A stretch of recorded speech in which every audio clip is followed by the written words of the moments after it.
Welcome to the Audacious Living Podcast, hosted by my man, Audley Stevenson, the Odd Man.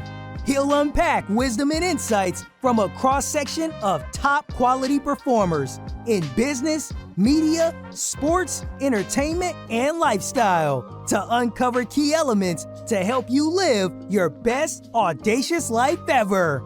So without further ado, here is the Odd Man.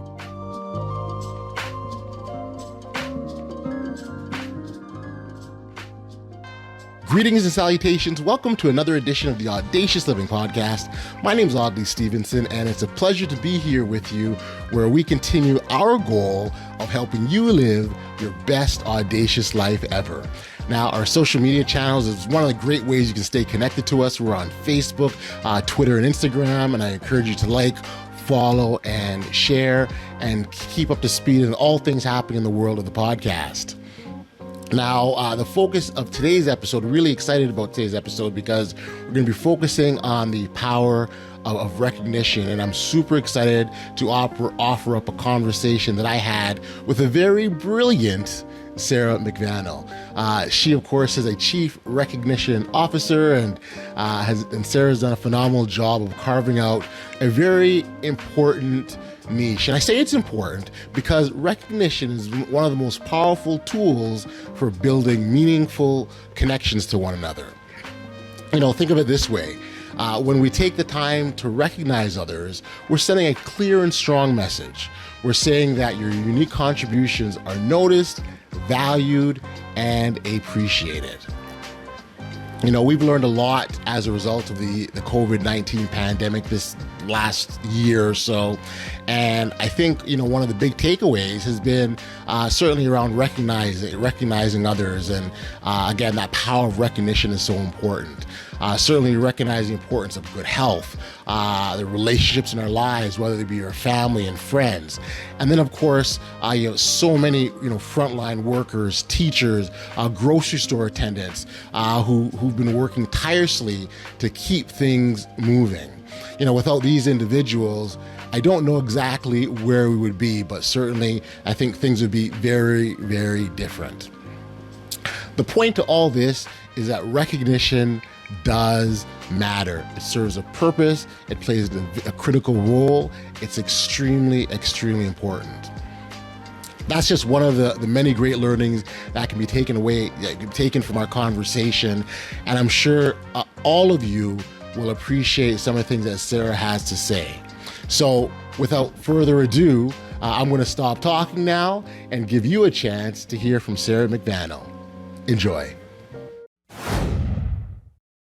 Recognizing the greatness in others is a powerful tool for leaders, and if done correctly, can result in increased engagement and improved productivity. Very few understand this better than Sarah McVanel. She's Canada's recognition expert, and Sarah knows that when we take the time to recognize others, we send them a clear message that their unique contributions are noticed, valued, and appreciated. This and so much more coming up next on the Audacious Living Podcast.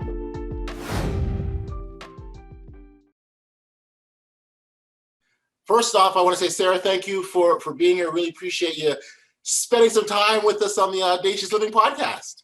Oh, thank you for having me. I want to get audacious with you. So let's do this. I kind of sense you're already there. I think maybe I got to catch up with you. I'm not sure. We'll see. We'll have the listeners decide. That's right. We can get maybe a graph or a bar meter or something. And exactly. Oh, I love that. That sounds very TikTokish. Or snappy or whatever the kids are doing these days. You got it. I mean, one of the things kids are doing these days are online. That's a lot. And I want to go back. I'll start with your title. You're a recognition expert.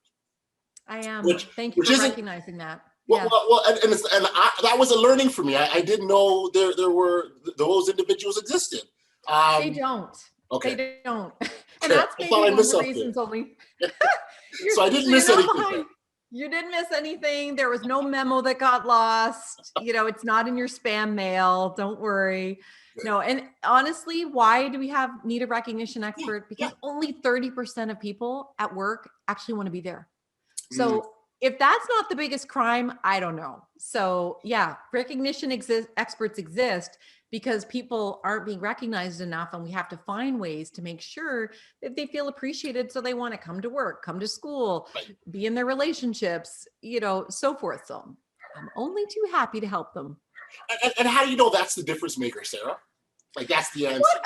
I love that question. You know how rarely I get asked that question. It's such an important question. It is. Yes. I worked in organizational development for most of my career. Still obviously trained in that. But one of the things we found every time we go in and try to help a team that was imploding, and even when we were trying to help a team build organically with success, we had a very deep toolkit we could pull from. Us OD people, we love to have more and more tools in that toolkit. The one tool that worked every single time, no matter whether it was individual contributors and frontline through to executives, it didn't matter the industry, it didn't matter what the issue was. It didn't even matter what their baseline was, really low in deficit or abundant, and we're just trying to keep getting better. When people recognize themselves and each other, they had exponential success. And so why wouldn't I focus my whole career on the one thing every person has control over, and every person feels better not only of receiving it, also of engaging in it? In other words, it's so empowering because there are no limits. There's no cost of entry. There's no vetting criteria. You want to do it, you're in the game. That's right. And so all this time when we thought that people just wanted more money, it was a misconception. Then it's not that. It's bigger than that. Yeah, it so is bigger than that. And there's definitely data that supports that. I ask every audience I speak for, including in the virtual realm, they blow up the chat this way too. If you could only ever be appreciated with one method for the rest of your life, your rest of your career, what would it be? Number one way is tell me thank you. 95% of people in the data that we used to, put together our first book, that's what it said. And every single audience, I'll underscore every single audience has had the same thing. Right. The only thing I will say to people listening, thinking, well, I would really like a bit more money. And I understand, I'm not saying that we shouldn't have both. Yep. Let's put a vote for both. But the point is, there are a few industries or organizational structures where people will say money because we incentivize people through money. That's right. Your billable hours with lawyers, if you're 100% commission-based for sales, of course you're going to be incentivized by more money. Yep. So that's one thing I would just say for folks who are thinking, wait a minute, that's not true of me and my colleagues. Go back and look at your strategy of what a good professional looks like. It's going to be very revealing. I'm going to put out there, because I also believe, and I think, to your point, I think you're absolutely right, but I also believe that there are people that will hear this and say, yeah, you know what? That is important to me. So that recognition of its significance may not be on the forefront. When you start putting it out there and you actually be, hey, this is what the data suggests, or this is what people find important, I am sure you'll have a segment, a good segment of the chunk of people that will go, yeah, you're right. It is important. Yeah, absolutely. So you raised such a good point, which is, and I just want to really emphasize this in case people miss the subtlety of your awesome. So let's just underscore this here. There's an underscoring line if you're listening to this, right? The font has changed. When people don't know that recognition is essential to their success and that it's possible. In other words, if they work in a toxic environment, if they were bullied, if they don't have a boss who's ever, curated a culture where collaboration is more important than competition, they may not know to ask for it. We may have wiped out people's hope and possibility and belief that that's possible. So you're so right. It may not be top of the list for people who think that they have to put up with work and bad bosses and bad, nasty people. That's one piece. The data that also I want to add to this conversation is that if people make less than on average, it depends on the country. In Canada, which is where I'm from, it's about $50,000 a year. If you make more than $50,000 a year, you're probably not quite as living paycheck to paycheck. If you make less than that, then absolutely a gift card, a bonus, that can make a big difference. So I'm not trying to minimize that some of your listeners will say, well, I mean, I'm just trying to pay the rent here.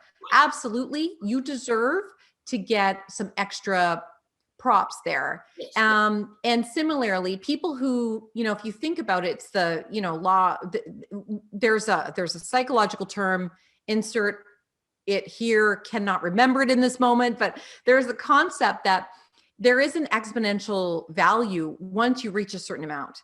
They've studied CEOs over time. There was a period of time where they thought if we give CEOs more money, then they will catapult the success of our companies. Well, that's now become the baseline.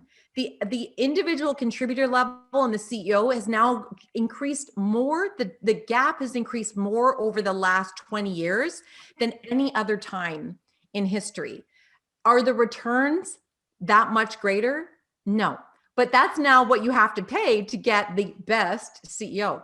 So just think about, for folks who have control over comp and benefits, your recognition program, think about your audience, because a gift card's not going to do much for a CEO who could buy the entire company coffee and not even think about it. However, that gift card to the person who is tirelessly leaving their family every single day to empty the garbage cans and clean that floor so that your office looks so damn good that it impresses every single customer who comes in there, you better sure as heck appreciate them, because they will be snatched up and stolen somewhere else who does appreciate them. Got it. Make sense? It makes total sense. And something I want to add to this is, we're talking very much about within the context of leadership in the work environment. But the recognition aspects that you've touched on, and I'm sure there's much more you'll provide, also extend to our personal lives, don't they? 100%. Preach. 100%. Yes. Well, but you would preach on that, actually. I would preach. Well, it's interesting because we've always been a kind of a touchy-feely sort of family, hugs and nice things, and I was raised by a mom who always told us, you girls can do everything, because she read the Dr. Spock, book. She was a hippie. God love those hippie mamas, right? That wasn't what I found as soon as I left the work world. So to some extent, I actually used to get my recognition at home because it wasn't always happening at work. So we brought that into our family as well. My husband and I, we've been married 22 years, and we would always try to be very complimentary to each other. I mean, sometimes it was hard to find it, believe me, but we try to be very public in our appraise of each other so that the kids would experience that. Yeah. And when we experienced and of course we praise our children too, but it wouldn't just be for anything. It was the things that mattered as values to our family, the things that were, and we'd have very, very intense conversations about those things and ask them how they felt. So our kids they can be pretty provocative at the dinner table, even though they're 15 and 17, but because we want them to have a voice, and it's okay that their voice isn't the same as ours and each other. And I'll tell you, the time when we realized that this was essential to our family's success or even just to get through was when my son was 10. He's 17 now. He came home from school just devastated. He was in his room by himself in the dark, and we didn't know what was going on. And when I went down and sat beside him on the bed, when I looked down, I realized that he had started self-harming. And this is a kid who just was so kind and full of energy, yet had been getting more and more anxious and depressed and withdrawing. And when he told me, it was because he was being bullied. And he hadn't wanted to tell me because he knew that mom would get down there and put the dukes up and you got to fix this and change this. Yeah. He was getting to that point where he realized he didn't want to be different. Mm-hmm. So we had the one thing that we could do is we could lean into recognition. I may not be able to immediately fix the environment that he's in every single day for most of his waking hours, but when he's home, we can sure as heck make sure it's even more recognition rich. And what we began to notice, and I'm embarrassed to admit this to you and to all of your listeners and viewers, is that although I knew and practicing recognition so extensively at work, we had so much more that we could be recognizing at home. Thanks for putting the dishes on the dishwasher. Wow, look how cool that picture is. Did you know that you got up without me even having to wake you up more than twice? As opposed to, I know they get up on the first time we wake them up. Right. And the connection, the harmony, frankly, the recognition of us as parents too went up so much more. And I swear to you, that is one of the reasons we were able to get through such a challenging, dark time. We did a whole bunch of other things as well to change it. But that was the one thing that we can do immediately is amp up the recognition. And that's the one go-to anytime folks are struggling. And, in COVID, it's not been easy. It's the one thing that we can keep leaning on to as our go-to. Have you found the same thing in your personal lives, your family? Well, I find no recognition, and one of the questions I was going to ask is if there's a difference between recognition and acknowledgement, because I find that acknowledgement also sort of serves a similar kind of purpose in terms of maybe puffing your chest out a bit more, or feeling better about yourself. And I've got teenagers in my household as well, and we find that when they get that acknowledgement, that recognition, it does change things a little bit. Yeah. Well, and I would say, just for, I love your question around clarity, and I this is, there you go. We'll feed this into our mom, father of teenagers piece. If this helps, we'll take all the help we can get, right? With our teenagers. That's it. We need to focus on the podcast. That was the parenting podcast. Yeah, exactly. Dive into that one the next time. So here's the thing. Acknowledgement tends to be much more about you're acknowledging something specific. So these are words, or you're trying to make a particular reference. Recognition is usually, it could be a whole range of different things. I like to suggest that recognition is the umbrella terms that allows you to follow the platinum rule, appreciating people or acknowledging what they need to be acknowledged. Acknowledgement is something very specific. It's timely, it's in the moment, and therefore you may like personal specific words of acknowledgement, and I may like gifts, and we're both right. Whereas acknowledgement, it's to acknowledge somebody with a gift. I would say it's less, you would call that a reward versus an acknowledgement. Yeah. Does that make sense? Yeah, no, it does it makes perfect sense. And again, they both have value and merits, right? But the manner in which you framed that in terms of the umbrella and what falls underneath that, I think is good. I think, look, at the end of the day, if you're doing either of those two things, you're on the right path, right? Yeah, totally. Yeah, and more of it. Like when you think you've got too much of it, one of the biggest questions I get asked, and and this might have been one of the things you're going to bring up today, is there too much of it? Is there too much of a good thing? And lots of people worry it's going to seem like favoritism. People sometimes ask me after a keynote, is there a way that you would come across as insincere? And what I tell people is it always goes back to your intention. If your intention of recognizing your kids is to manipulate them into doing something you want, they might see through it. Mom only acknowledges me if she wants me to, not drink at the party. I don't know, whatever that thing may be. Or if the only time you acknowledge folks is at the end of the month for the employee of the month, that's why people think employees of the month are stupid. It's because it's contrived. It's forced. Whereas if you, every meeting, people are invited to acknowledge somebody who really helped you since the last time we got together. And everybody has an opportunity to do it. And then it's, sure, we do it every single meeting. However, instead of it being insincere or overdone, it's the way we do things around here. Right. So I say that recognition is about culture. Yeah, it's your culture. Exactly. Yeah.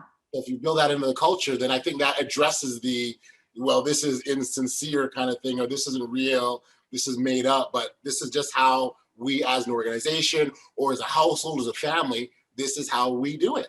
Yeah. Yeah. And then you're like, I'm sorry, I like people. You're right. I like people too much. I'm not saying be flippant with folks, but I'll usually say if there's still a holdout, I'll say, which is a bigger risk? People wonder if they're of value on your team. Yep. Or they know they're so valued that they hear it too much. When was the last time in an exit interview, somebody said, you know what, I got to get the heck out of this place. There's so many people complimenting me all the time. I can't stand it. I can't get any work done. I have never heard that. I'm an HR professional as well. I have never, ever in 20 years heard anybody complain there's way too much appreciation around here. Nor have I heard any children leave their house going, you know what? I'm so sick of feeling confident. My family made me feel like a freaking rock star that I got to get out of here into the real world and get some hard knocks. It doesn't happen. We'll wait for it, but don't hold your breath. I can't wait for that day. You're right. It's true. I'm waiting for that day. Or this, the person who says, my spouse loves me so much. I feel so good around my spouse. I got to move on to the next one and I'm going to find somebody who treats me worse. Nobody's like that, right? We always want to be in environments, to your word, culture. We want to be in cultures. We want to be in families. We want to be in communities. We want to be, frankly, in our own head. That is a healthy, my brand is Frog, forever recognize others' greatness. And that starts within us. And that's all around us in your tiny, closest circle, in your biggest circle. And, lots of us talk about the world being very divided. In parts of our world that still feel united in this seemingly scattered, divisive, stressful world, ask yourself, in the parts that are working, do they have recognition or not? I would be shocked and amazed if people did not say, absolutely, those people feel valued and appreciated. That's the connection. As opposed to what Brene Brown, she talks about enemy intimacy. Okay. That we are connected through a common enemy. That's not healthy. Being connected with common values and common, opportunity. Now that's a whole other game. Recognition is in one place and not the other. You can decide which one. Yeah. Gotcha. Tell me what you're hearing these days from leaders during this time of COVID. When we talk about recognition, I would imagine the pandemic certainly has changed a lot of even how recognition is done. What kind of feedback are you getting, Sarah? Yeah, it's a great question. I actually changed my whole keynote to recognition in a virtual world because the number one thing I was hearing from folks is all of the systems that we had, the programs we built don't work.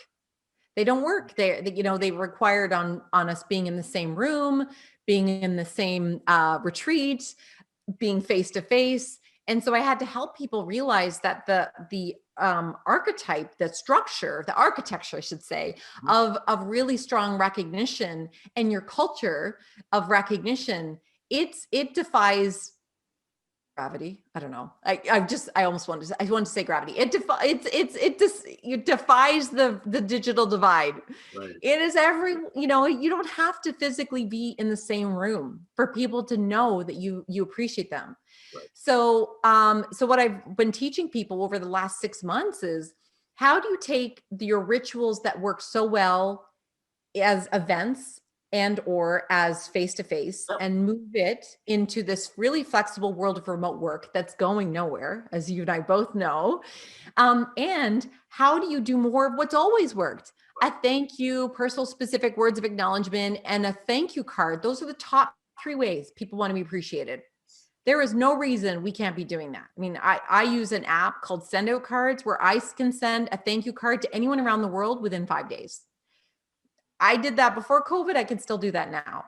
You can, there's a really cool app called Love Bomb, which by the way, freaks out somebody the first time you love bomb them. They're like, wait a minute. This is really, I wish they called the app something different, but anyway, that's what it's called. So anyone can download the app for free, and you embed a very quick text message in a little video in a text to send and just acknowledge them. Wow. And it'll track how many you've done a day and what your average is, so that you can keep yourself accountable to acknowledging. So I think those are really good ways in using technology. So when you talked about the how as an example, using technology a bit more, because you're right. I think the way we do work now isn't changing anytime soon. We'll be here for a while. So the buzzword is pivot, right? So we're pivoting to this new way of doing things. I also wanted to talk about the connection between recognition and engagement, right? Because Mm. I'd like to think that, if you're feeling that you are being recognized and that you are being shown value and appreciation, and that's another word that falls under that umbrella, Yeah, that absolutely. you're engaged a lot more. And is it safe to say you do more? Oh, without a doubt. Yes. People, they have to come to work, they have to show up, but they don't have to bring their full selves, their creativity, their innovation. How many of us have led a meeting and nobody says anything? Right. It's because you've got a whole bunch of on the job retired folks, not because they're bad people and they don't have great ideas, but maybe they don't feel anyone cares, or that they feel like if they put themselves out there, it's somebody's going to jump all over them, or maybe they think the boss just is going to tell us anyway. So what's the point in even saying it? So absolutely. I would say people's discretionary effort, and the research is not just my opinion. The research shows that too, is that environments with psychological safety, which of course you have psychological safety if people are appreciating you. And then of course, if you have a strong culture of connection and collaboration and appreciation, then you have more likely to people to creatively think about new ideas. And frankly, your brain is turned on to be able to do that. If you're so busy watching your back for the next person who's gonna stab it, your brain's so full of cortisol, it shuts down your prefrontal cortex. It's so busy, trying to survive. It's not being creative or dynamic or disruptive, insert buzzword here. It's just, we're just trying to get by. So I would say to folks who are looking to be able to have more engagement, recognition is the easiest, fastest way that you can be building it, no matter what your role is. And the data that we have for our first Forever Recognize Others Greatness, we actually went to a Canadian engagement survey company called Metrics at Work to substantiate that, what we kept seeing of high teams that we were able to build their engagement fast. We had one team that we worked with recognition being the core intervention. Few other things, but the main thing, they went from the lowest, least satisfied team in the entire organization. I mean, as in, I don't know how those people got to work each day. And some of them didn't because they had terrible sick time and stress leave, to the second highest engagement in the organization. So how do you go from, that's pretty dramatic. Yeah. Well, what we found is it wasn't just that one team, and it wasn't even just the other teams that we worked with. This was looking at data that had nothing to do with us in analyzing the 20 most satisfied teams with recognition, and statistically analyzing them compared to the 20 least. There was a huge, dramatic, statistically significant difference in trust in the organization, satisfaction with your leader, which we know is the number one reason people say that they're leaving a job, intention to stay, continuous improvement and innovation, and you guessed it, overall engagement. So, how many things do you know that can, let's say somebody says, we got a trust issue around here. I don't know about you. I've done this a long time. I don't know something that I can pull out like that helps with trust, except recognition. Right. Makes sense though, right? Wouldn't you trust somebody who has something to acknowledge about you? I would trust them more. It makes total sense. And that's why, Sarah, when even sort of preparing for a conversation, it really started to open my eyes. And, it's one of those things that was, and again, I'm imagining for a lot of people that, they're hearing it, so they're all saying, oh yeah, that does make sense. So it's this thing that was always in front of us. It just wasn't being utilized fully. Yeah. So, and to your point, when I go in and I speak for an organization, most people aren't going, you know what? We've been waiting to hear a keynote on recognition. Oh, it's about time. Most people, it's not even crossed their radar. They either just do it very naturally, or it doesn't really seem like that big a deal. My goal is to have a whole bunch of people who are so excited to run out of that room. They don't even want to listen to the end.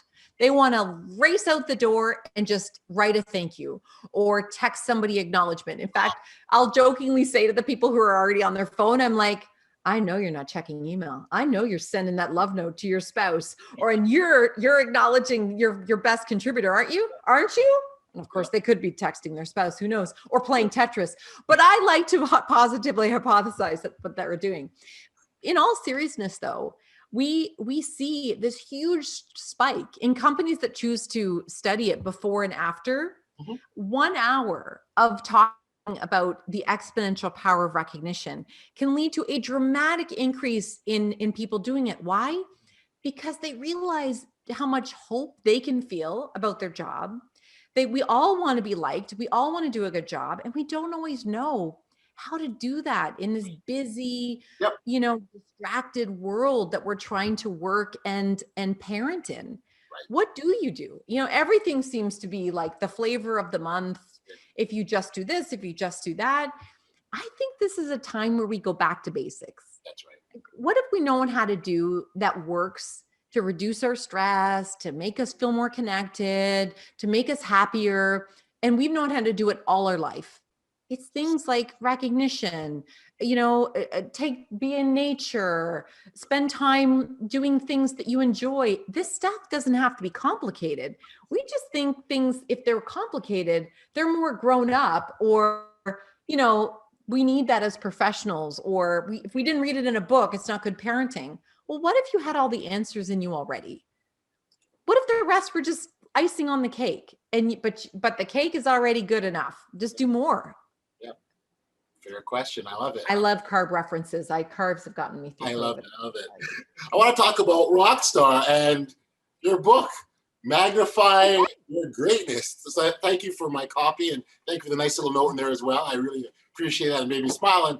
But when I read that, I'm like, look, she's living her brand. Like, this is what she's doing, right? And so the whole idea of recognizing other people's greatness is important. So, and let's also be clear, Rockstar is actually an analogy that for this theme we're talking about. Exactly. So Rockstar stands for recognize, organize, communicate, and kindness, which gives you star results: satisfaction, sense of achievement, teamwork, sense of achievement, and retention.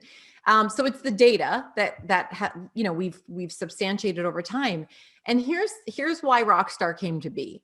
I left a senior leadership role in healthcare. So healthcare, and that's where I spent most of my career. It's always my love. I'm desperately grateful for my time, being able to serve in whatever capacity to be able to make sure people in their most challenging times were able to get better or to feel more comforted and so forth. So no matter what my role was, I always was grateful to be in healthcare. This crisis was my first crisis, not actually in a hospital. I was there through SARS and H1N1 and mad cow disease and 100 other wacky and wild things that didn't even hit the news. Right. So I felt really lost. Honestly, I did not know how I was going to contribute to all. And yes, many of my clients are in healthcare and not-for-profits, but they're in every industry. So how would I possibly help the people who needed to, the heroes that needed to be supported most? And what I decided to do was write that very brief book. It's 15,000 words, much shorter than my normal 50 to 70,000 word books. And I wrote it in a month. And then we designed it and did the layout and the editing in a month. And then the third month, I had it printed and wrote a personalized thank you note to every CEO and chief nursing officer of every hospital in Ontario to say, you are the most unsung of all the unsung heroes. You're the ones helping to keep the hospitals open and working with funders and dealing with difficult patient conversations when your hospital is overrun during this challenging time. So I want to let you know somebody in Ontario knows that you're doing this. So that's what we did. My husband and daughter were suckered into finding the lists and lists and lists of people and addresses to send them to so that could get out there. But it felt like there was something that we, and every one of us has something we can do to thank healthcare heroes. So that was my contribution. And what I've heard since then is that I was going to ask about the feedback. Yes. Yeah. Well, I mean, and I haven't heard from most of those people who received the book. There's hundreds of them out there now, who have been gifted it. And there's a few that have decided to bring it into, to give to all of their leaders. But most folks, I haven't heard anything. And that's actually very common, as I'm sure when you put a book out there in the world, you hope it does well, but you birth it and you're not quite sure what happens to it. The point is, for the few I have heard from, what they've shared with me is that it gave them an anchor every time that they felt like they weren't confident as a leader, that there was nothing they could do that was measuring up, that they didn't know what their role was, that they felt lost, they could ask themselves, have I done any of the following today? Have I recognized somebody? Have I tried to get things more organized or dealt with an issue due to a process that fell apart? Have I done my best to communicate? Have I been kind? Ideally, have I done all of those things? If the answer is yes, you may not be getting star results today, or maybe you're getting star results, but you're just focusing on all the things that didn't get done or all the problems where they exist. What in fact, if you didn't do all those things, what kind of results might you have that are even worse? So I encourage people to think about, why aren't things worse, as opposed to why aren't things better? Because when we think in terms of solutions, we see potential solutions and we feel more hope. When we think in terms of what's not working and all the problems, we just see more problems. And we don't feel very motivated to keep solving problem after problem that seems like this endless well. Yeah, exactly. In fact, I'll send you, if you want to include it in your speaker notes. I filmed a video in my track pants with my braces still on. Yes, I took off my braces for our call because I'm very fancy and professional that way. But I mean, I was so bad that because that's just how we roll on a Monday versus a Sunday. I had multiple emails from these passionate, talented senior leaders. Yeah. I don't know. I can't even go in tomorrow. I feel like I don't know. Not doing anything well. I question my abilities.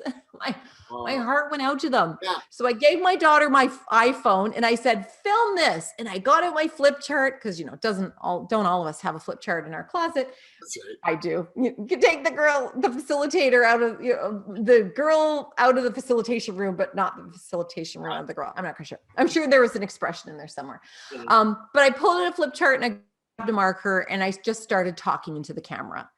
Okay, you are exactly where you're supposed to be. If you don't feel confident, you don't know what to do, it's exactly where you're supposed to be. And I described a model, Kaplan's model, conscious competence.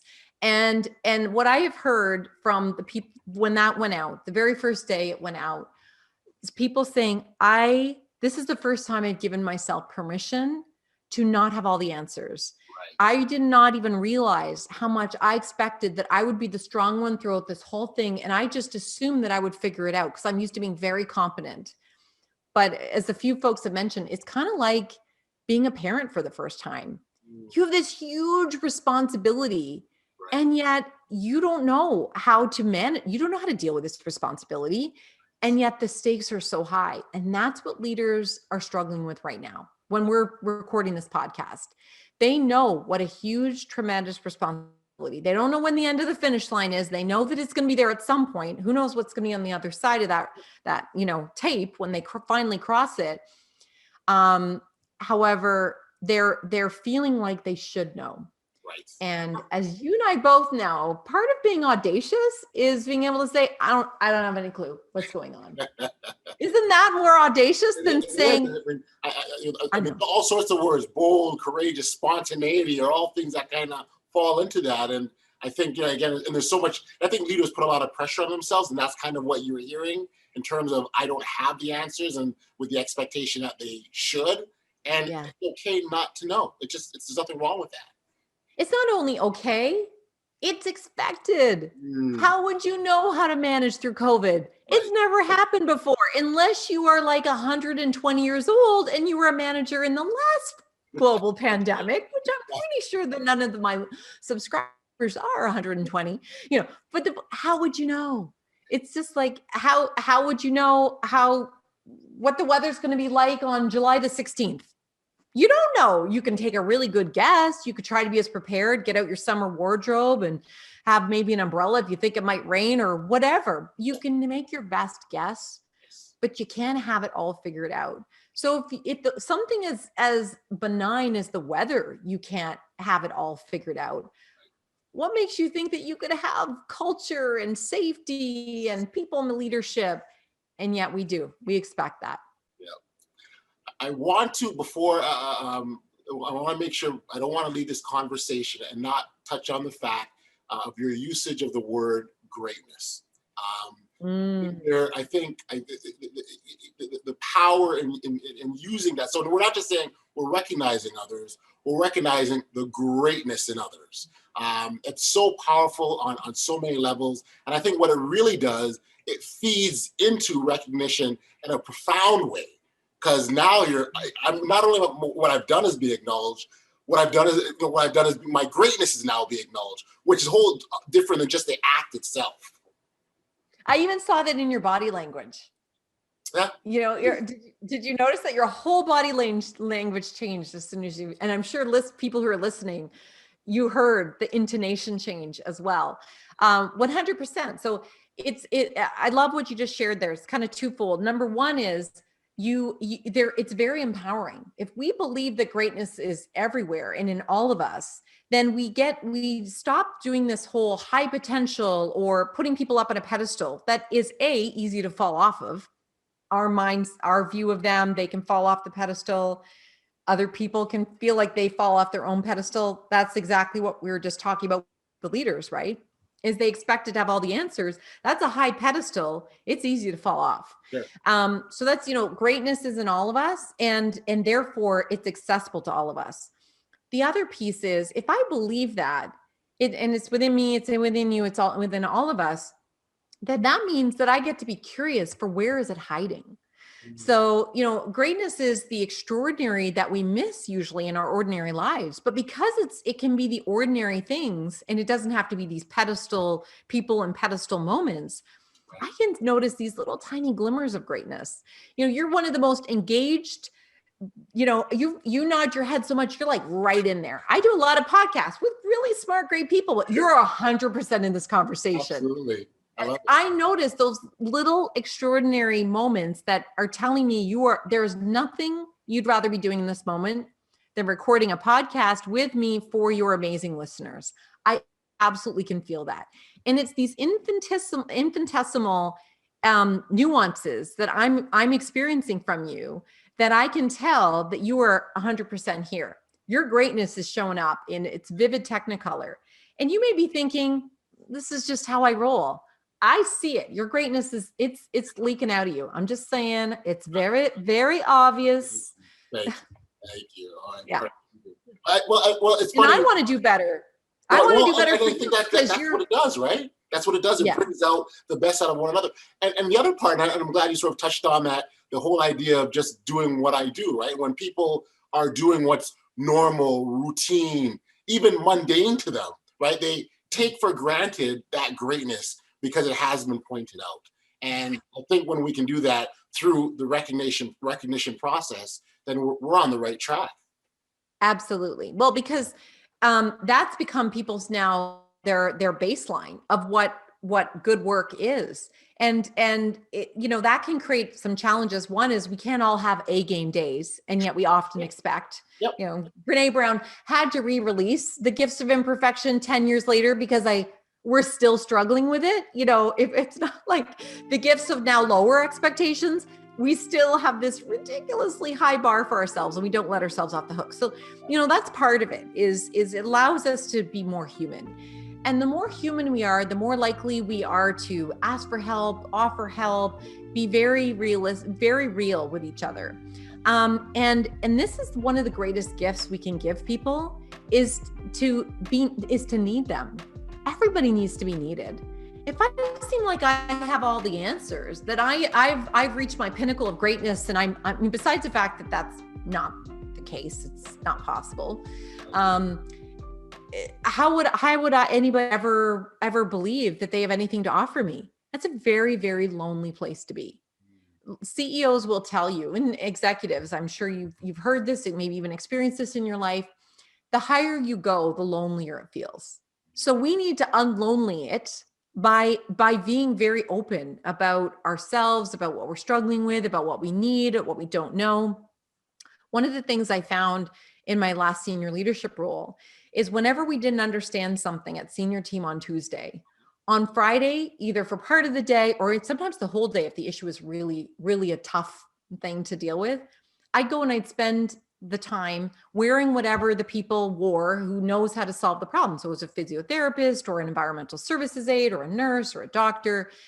And at first people were thinking, are you here to check up on us? Because they Sure. believe that I believe they were great, you know? Right. And then once they're like, oh, that noisy woman always comes around on Fridays. Oh yeah. Oh, she with you now? Oh yeah. She's fine. She's fine. She'll just ask a lot of questions and look a little dumb, and she'll wear runners and don't worry, she'll just follow you around. But you know how much I learned? I learned way more on those Fridays about what's really going on in the hospital. Yep. And then to have better ideas about what to do to fix it. Because you know what? The people experiencing it told me they know the answers. Imagine if I stayed in my office with my clicky heels and my tight shirt and my, pinstripe suit. Right. I wouldn't know anymore. I'd just be working harder to put on a front that I do. And it'd be a really lonely thing.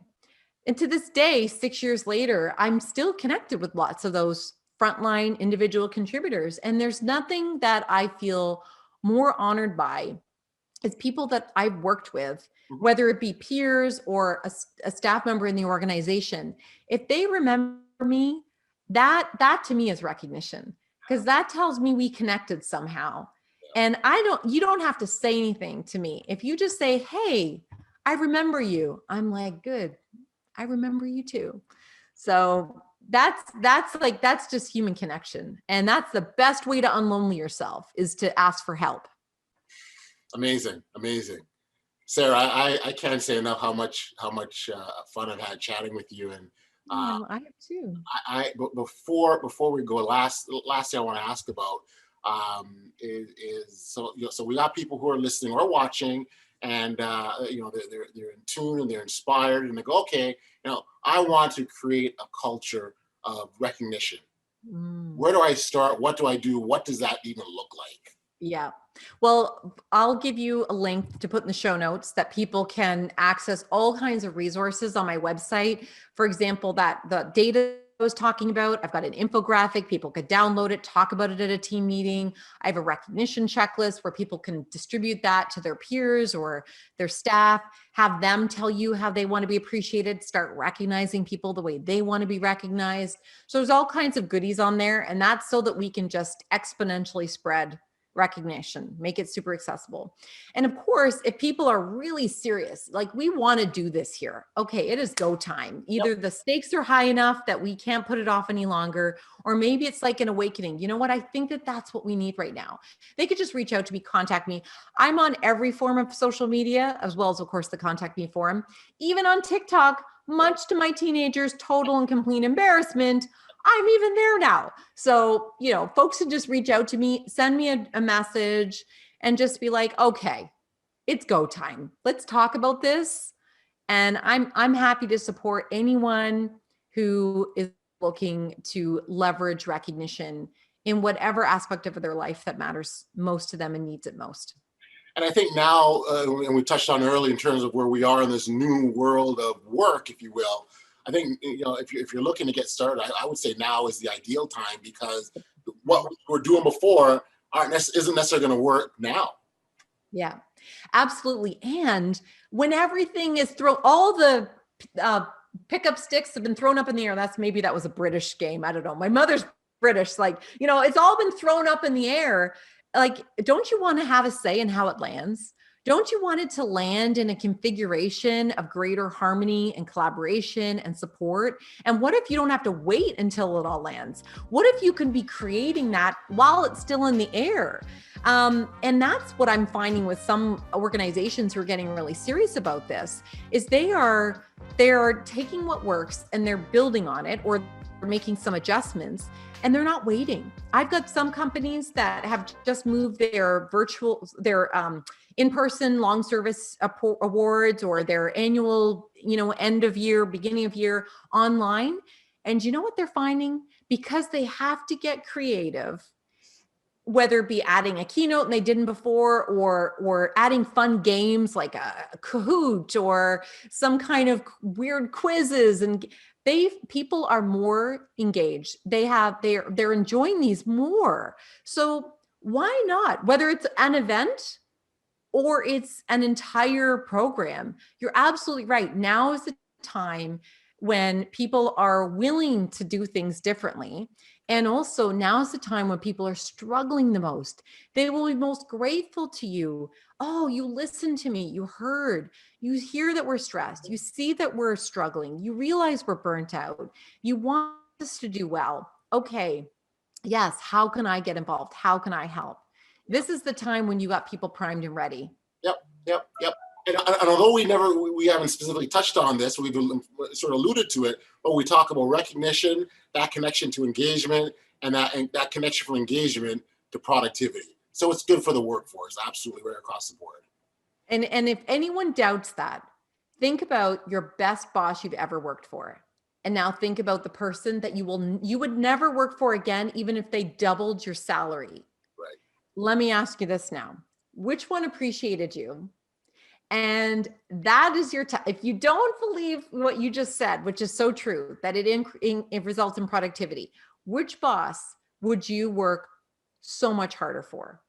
It's the person who values you and it shows that they care and that they have a vested interest in you and that you matter. I'm saying. Awesome. Just saying. Sarah, thank you so much, man. This has been incredible. I was looking forward to chatting, and it's just been great. Myself personally, like I said, you opened up my eyes in so many ways, and help us on that audacious building trail that we're on. So thank you. My pleasure. Thank you for having me on. And beats, rhymes, and life, like your poster says behind you. Tribe Called Quest. I love it. I love it. Take care, Sarah. Thanks. Bye-bye.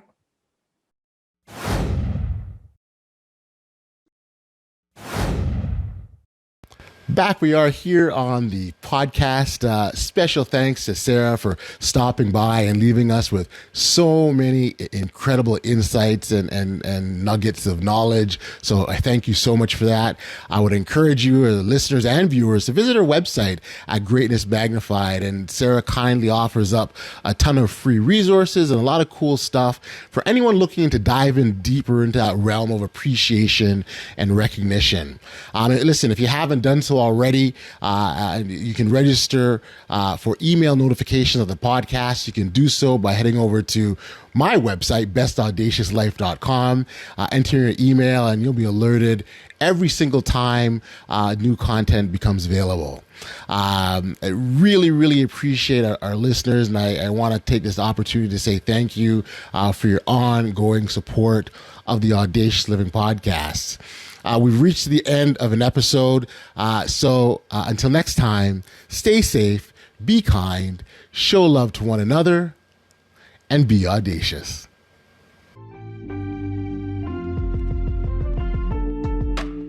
You've been listening to the Audacious Living Podcast, hosted by Audley Stevenson. If you enjoyed what you heard, be sure to like, subscribe, and share. Until next time, be audacious.